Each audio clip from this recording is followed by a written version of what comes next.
Good morning, and thank you guys all for having me. And I have to say, it's an absolute pleasure to see everybody in real life again. So today I'm going to talk about really the future of product development, product design, starting with the core of the design, which is how we actually model parts. And so I'm going to take you through a little bit of the story of nTopology. I started the company in 2015. Then I'm going to talk about kind of where are we at today? Where's our software being used? And then obviously develop 3D, have to show some new future tech, right? So I'm going to talk about where we're going as well. And maybe we'll get to the existential question of life while we're here as well, so, at product design. So where did nTop start? Started in 2015. Manufacturing has advanced significantly. 3D printing is being used in production.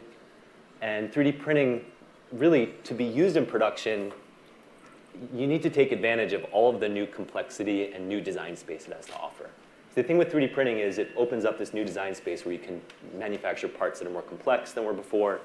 You're building the material while you build the part. And additionally, you have all of these controls of thermal properties and melted metal and stuff that you have to deal with. And so how do you take advantage of that? Well, the issue is we've still been building on top of the same design tools that we've been developing since the early 80s. And we've developed an incredible amount of technology for integrations and building products and understanding the systems level design. But the issue is design is still a bottleneck. The traditional tools built on top of a BREP model don't allow you to address and design for the complexity of the new generation of manufacturing. And so we started by trying to address that problem at the core, which was through the modeling technology. And so we built nTop on top of this really, really core technology differentiation in 3 areas. First, it starts with the geometry. So we built nTop on top of implicit modeling. Essentially, it's a different way of representing the 3D geometry. It doesn't just give you the boundary, but it's using a different set of equations to give you the actual 3D shape itself. So you can model faster, more parts that are complex, and model these parts in real time, which I'll get into as well. Second area is in the simulation side. So now that we're working with an implicit model, we're not game developers here. Maybe some of us are. But we're interested in parts that exist in the real world. And in the real world, you have all of these, the laws of physics that your parts have to respond to, whether it's satellites operating in massive thermal gradients, or whether it's cars driving through the rain on slippery roads. All of those physics, the way we capture them is through fields. And the fields, rather than just using physics to validate a part after you've designed it, with field-driven design, the simulation itself can drive the design. So our modeling technology, the implicit model, works very, very well. So like for a bike seat, rather than just see, does it flex right where there's pressure, you could actually take a scan of where there's pressure throughout the bike seat and use that to control the material properties of the seat. Then the third aspect is automation. You shouldn't have to do things twice in software. Once you've built a workflow for making this squishy bike seat, can you apply it to other bike seats? Can you apply it to car seats? Can you apply it to shoe soles and other squishy materials? And that's where the blocks and the codeless development comes on. And so, with nTop, we really took a big bet going forward. And that bet was that this new modeling technology, starting with the core, rather than trying to build on top of the BREP, but by starting with the core and kind of going to market with this new technology, implicit modeling, we can enable, our software can enable our customers to achieve a step change in the type of products that they can develop, like we saw this morning with Ocado, which was so impressive. And so that takes us to where we are today. Today, in the last 5 to 7 years, we're now in the market, and our software is being used to enable some of the most advanced products out there. Whether it was the Ocado factory robot that we saw earlier today, increasing the speed of development time so you can iterate really quickly on the development of this mostly 3D printed robot and making it lighter, to Aerojet Rocketdyne producing thrusters for the Artemis mission. This is a reaction control thruster. It's a redesign of an existing part from the 60s that was made up of something like a number of different components that were all assembled together Using 3D printing, they were able to reduce the weight, they were able to reduce the cost to source it, and they were able to produce it faster than they were able to before because they didn't have to source all these different parts and put it together and stuff like that. And so actually the part, by not having to be put together, by combining multiple parts into one, the part is actually more reliable because every part that you need to join in a rocket, it becomes a part where there could be a failure. And lastly, orthodontics. Lightforce Orthodontics is one of our customers producing braces systems. And actually, a dentist can scan the mouth of a patient, send that scan to the cloud somewhere, and a bunch of instances of nTop are running that produce all the little braces that then get manufactured. It produces a tray, so the dentist can just get this tray in a box. The tray goes into the mouth with some glue on it, and then it adds all the QR codes and all the other stuff for manufacturing that's needed. And so a dentist literally could just scan a mouth and then, like, I don't know, a week later, get a box with the orthodontics and put it in the mouth, put some glue on it, put it in the mouth, and then a dentist can now sell braces as well. Additionally, we're deployed pretty widely across aerospace, automotive, medical device, and consumer with various accounts. We're worldwide now, so we have US, Europe, and Asia as well. And so we're not being used to solve every problem in engineering. There's really 6 key areas that nTop is being used in today, and I'll talk kind of quickly about each of them. So first off, lightweighting is a key application, reducing the weight of parts and components, mostly in aerospace, some in automotive. Second, thermal management. Thermal management is, you're trying to move heat from one part of a product to another part of a product more efficiently. So there's major aspects of sustainability, heat exchangers, 3D printed heat exchangers we'll talk about a little bit as well. Mass customization. So these are medical devices customized to people. It could be parts of products that are customized as well. Again, in 3D printed medical implants, so for certain fractures, being able to scan an implant and install that. We have a few applications in industrial design, areas like texturing, and these are the types of products that me and you could go to a store and buy, actually. I can't go to the store and buy an Aerojet Rocketdyne thruster, unfortunately, although I want one. Architected materials, so I like to call this kind of the nerdy application. It's where you're doing things with materials that they can't normally do. So things like making foams that have various amounts of squishiness, or making a radar device that can absorb certain wavelengths of energy, but not others. And then the last category is manufacturing and tooling. So these are not the end-use components or products, but they're products used to make those end-use components as well. So in lightweighting, a couple of the features in nTop that help achieve lightweight products that are really only possible with implicit modeling are being able to make and deploy lattice structures, being able to run topology optimization, which the results happen to be a density field, which we then can interpret as geometry. Variable shelling, so being able to control the wall thickness, specifically where you want the wall to be thick, and make it thin where you want the wall to be thin.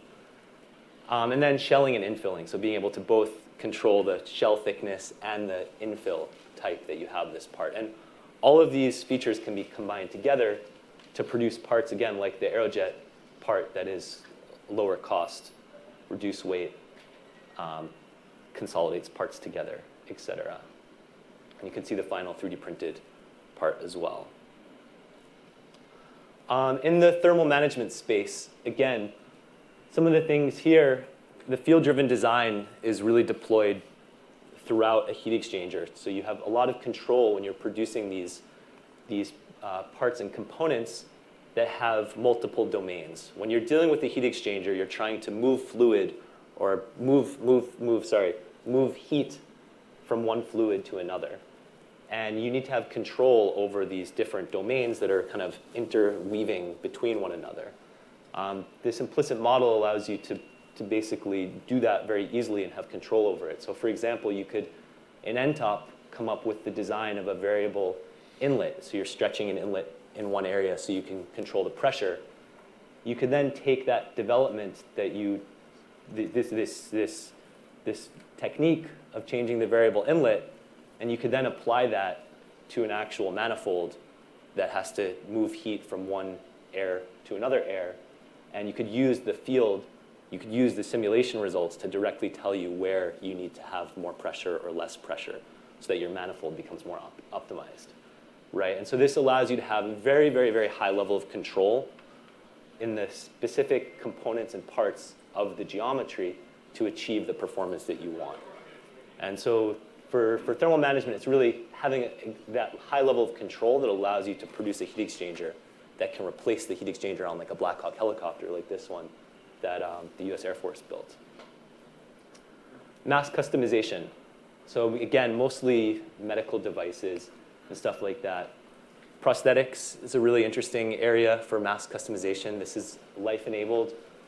They're producing 3D printed prosthetics in Guatemala. Again, they're reducing the production time for these. They go into villages where people have lost legs from landmines or stuff like that, and they scan the leg, and then in less than a day, they can get all the design work done.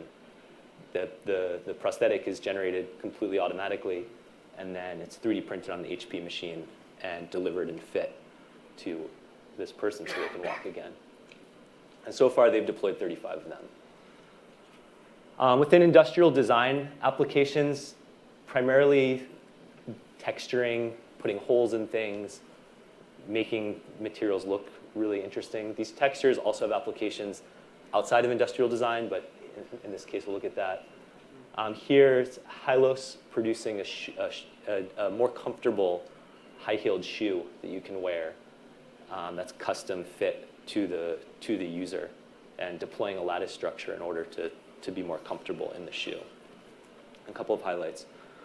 So in architected materials, again, this is that level of control over specific geometries in the material to achieve performance that a material might not normally have. So making a TPU foam have various levels of squishiness in it by controlling the geometry. One of our customers at Lawrence Livermore Lab produced a paper around cellular fluidics. Which researchers in California have come up with a way to move water through a structure filled with holes without it leaking. Tiny cubic cells of only 1 millimeter wide. These tiny cubes are small enough to hold water without breaking its surface tension, so the sides of the cube can be completely open without the water spilling out, meaning the surface area exposed to the air outside is much bigger. And by stacking hundreds of these tiny cubes together, they created a scaffolding that liquids can climb up without being enclosed. And one day, the scientists hope to combine their models with real living systems, as they achieved with these seeds, absorbing water through a printed structure. Creating hybrid biological organisms with more efficient and more organized features could have numerous applications in space agriculture, tissue growth such as semi-artificial lungs, and atmospheric cooling. So obviously one thing everybody at nTop is excited about is all of these, the next generation of products that are going to be enabled by architected materials, like our customer at Lawrence Livermore. And then lastly, manufacturing and tooling. So being able to automatically generate the tools necessary to support a production process. And in the tooling application, it's not so much about the new performance that you can achieve, but it's more about automatically generating these tools really quickly for production lines. So this is primarily in the automotive space where you have a factory with like 50,000 tools that need to get made. Pull in a CAD part into nTop, part gets generated. Automatically, the tooling is produced with the implicit model and then 3D printed. Okay, so where are we going? What's next with nTop?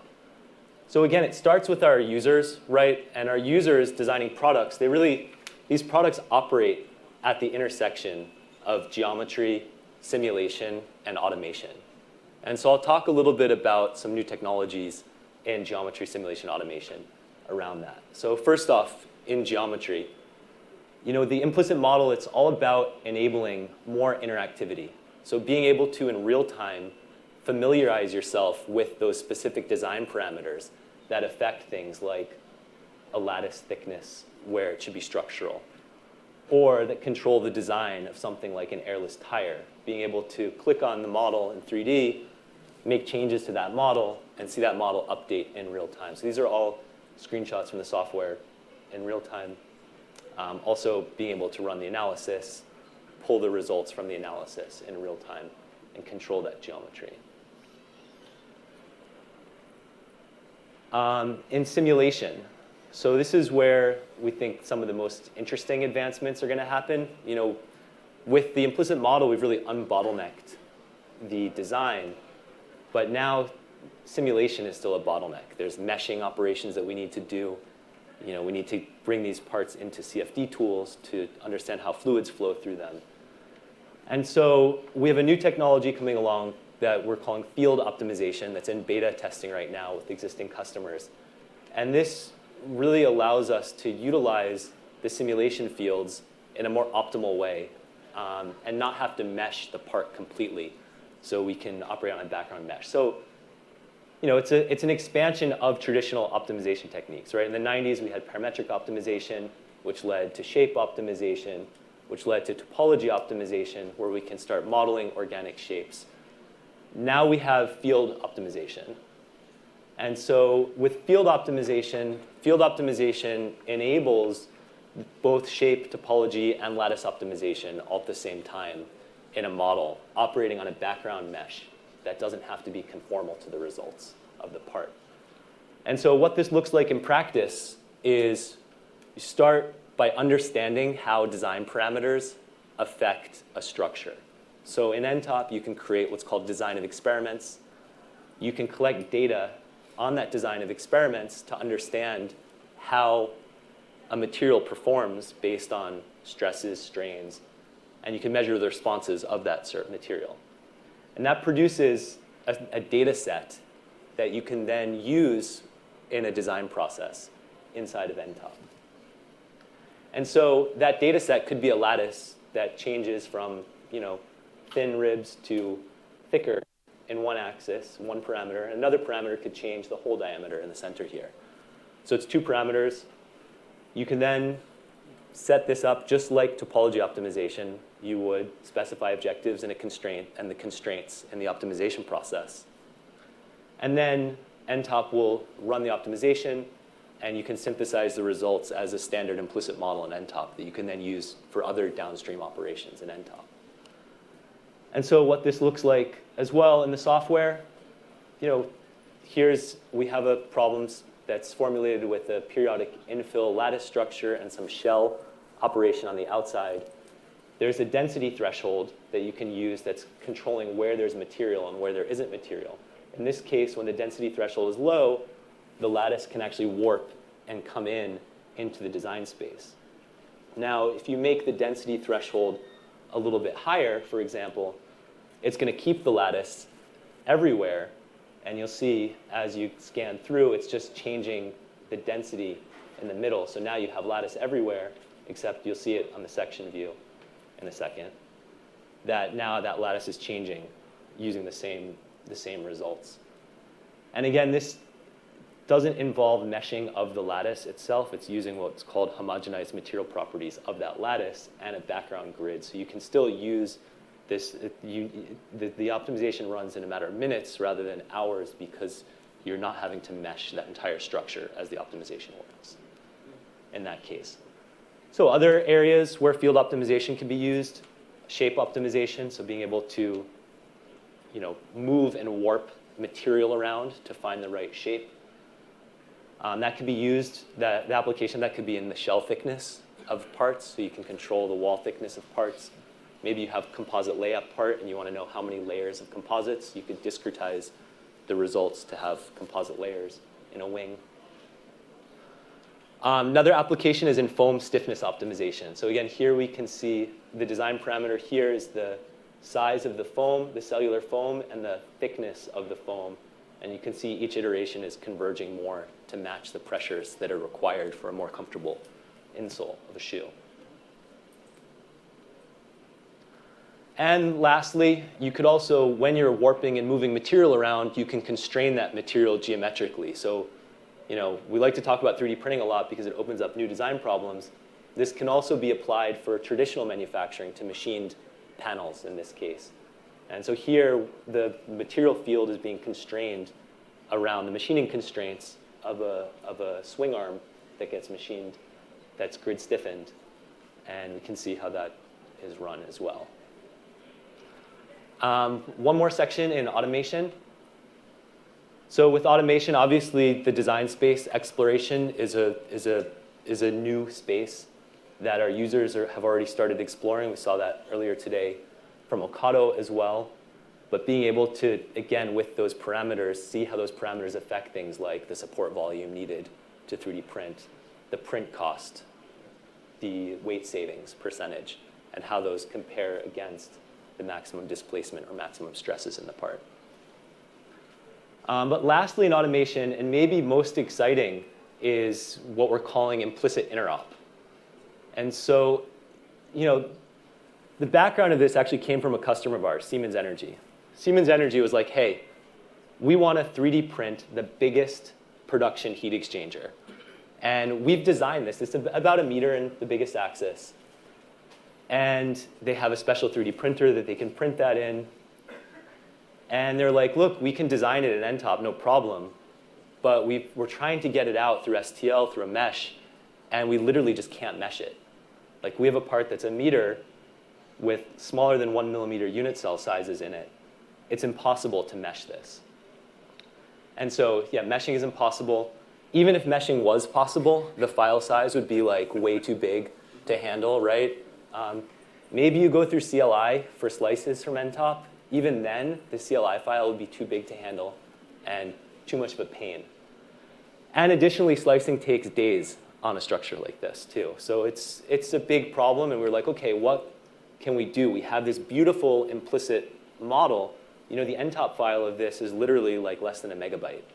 Why are we generating an 8 gigabyte mesh from this? Is there a better way, right? Can we unbottleneck this manufacturing, right?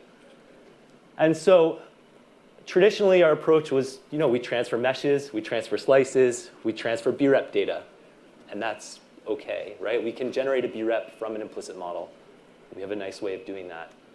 But again, for a part like this, you're not going to generate a BREP of that. Like that, impossible. And so with implicit interop, we think the right way forward is the direct transfer of implicits. Like, why share, like I said, why share an 8 gigabyte file when we can share a file that's like less than a megabyte? And so we brought in EOS. And we brought in EOS, and EOS got excited by this. And they were like, OK, let's work together on an implicit interop. We put out a blog post around code reps. It's a pure code representation of our implicit model. We showed that to EOS. And we're like, look, if we communicate via implicit directly, we can have compact file sizes, right? They're less than a megabyte. It's really easy. For the users, that's what matters. Like, why should a user have to mesh it and then slice it? Secondly, it's accurate, right? The implicit representation represents the actual pure geometry. It's actually more accurate than the parts that we make. So that means you can slice it to whatever native resolution you want on your 3D printer. I like to joke around that we could actually, my goal with nTop is to design at a scale better than nature in some ways, because, again, these implicits are really pure to the geometry. The third aspect is it's intelligent. And so all of those design parameters that we were adjusting in the geometry and interactivity section, those could be broken out as well. So it's not just, quote unquote, a dumb solid that you're transferring around. Maybe you need information about this model because you want to apply different build strategy to the inside fins and to the shell, right? Maybe you want to control where the laser power is going in the part on a detailed level. Those are parameters in the model, and you could share those and edit on top of them. And so the best tools can be used in the whole process, rather than expecting nTop to just do everything and say, OK, here's a step file. Go do what you want with it. So let's give a file that has much more information to it. And so what does this look like? Part is designed in nTop. Again, file size is less than a megabyte. The design is done in real time. You can make edits.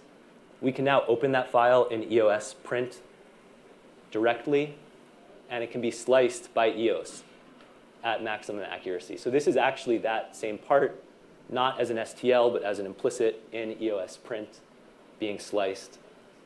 And then it gets built. So this was built about a week ago. This is a quarter scale model just to prove that it can be possible. So we're moving up to the bigger model pretty soon. Another exciting feature from this is going to be progressive slicing.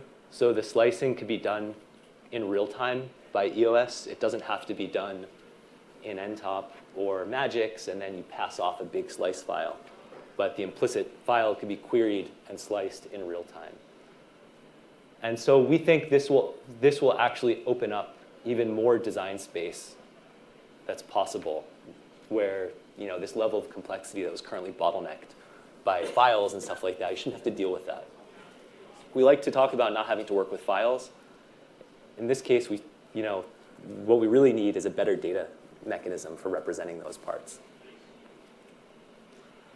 And so again, a couple metrics here, right? Lossless tolerance, processing is less than 5 minutes, it's super fast. File size is really small. And so Ole, who we work with closely at Siemens Energy, these guys are making gigantic, gas turbine engines. These are engines that power cities. Like when you go in there and you see this engine that looks like a jet engine, but it's like the size of a school bus, you're just like, how is 3D printing ever going to be used on products this big? And we think this is the way to do it. And so I think this is, for us, the most exciting aspect going forward. And so what's the future for implicit interop? Well, we think we could have a better connection with CAD directly with this. We've proven out that we could open these in NX, open to more discussions with the other vendors here as well. Additionally, with other simulation tools, we've proven that we could run analysis on the implicit file directly as well with intact solutions. And again, with other analysis companies open to talking about this. Additionally, in visualization, so with Zia systems, which is a viewer on the web, we built an interface that allows the code rep to be opened in the web viewer, viewed, and the parameters could be changed. And lastly, build prep with the EOS is the first. Obviously, we want to be in any other build prep system with this implicit interop. And so again, we think this is the next path forward for how all of these tools work together. Because again, at nTop, we want you guys to use the best tool for the job. We don't think nTop is going to do everything. We don't think there's any tool out there that can do everything really well. And so you should be able to integrate and use the best tools to produce ultimately what matters, which is the best product. And so I'll leave that with the final question, which again, this is the pure existential question of life, right? Which is, why do we exist? And we at nTop exist for design to enable the world's most advanced products. And what keeps us going every day and what excites us is all of the new products that are designed by you guys every day. So thank you very much. Excited to chat and really excited to be back here.